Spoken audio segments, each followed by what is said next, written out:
Les jeunes apprentis qu'on accompagne, leurs difficultés, elles sont autour de l'intégration dans une entreprise et dans un centre de formation. C'est tout ce qui est autour de la relation à un maître d'apprentissage, à une équipe de travail, et puis la relation à d'autres jeunes qui, eux, ne sont pas en situation de handicap.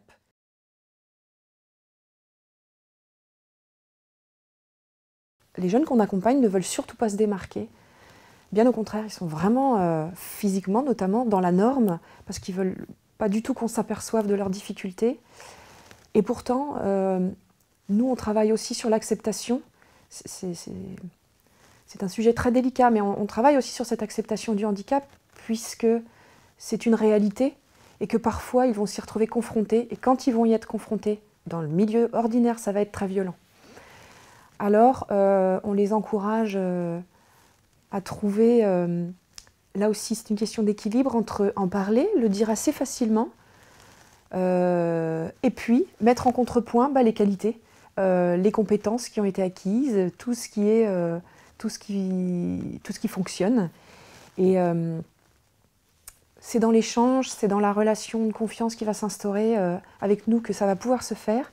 Mais c'est également, et ça c'est quelque chose auquel on tient, on fait aussi des activités collectives pour que les jeunes se retrouvent aussi entre eux et qu'ils puissent échanger entre eux de tout ce qu'ils vivent, le positif comme le négatif. C'est-à-dire que parfois de se retrouver avec ses pairs, de se retrouver avec des gens qui souffrent de la même chose, ça fait du bien aussi parce qu'on se sent un petit peu moins seul.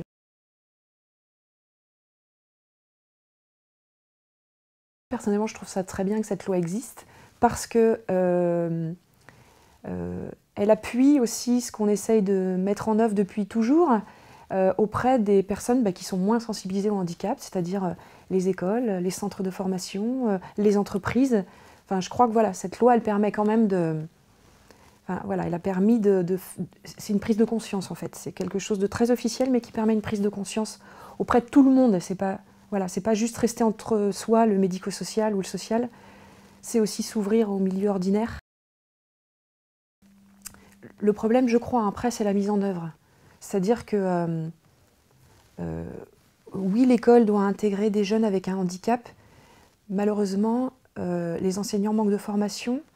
Oui, les centres de formation doivent intégrer des jeunes avec un handicap. Ils n'en ont pas forcément les moyens. Et pourtant, ils font vraiment ce qu'ils peuvent. Ils y réfléchissent beaucoup, hein, mais ça manque de moyens et ça manque d'accompagnement. En fait, les formateurs, les enseignants, les entreprises, tout le monde a envie de faire au mieux, mais ça manque de moyens humains, de moyens financiers. Je ne sais pas, il faudrait y réfléchir de manière plus globale, mais c'est vraiment sur la mise en œuvre qu'il y a un manque.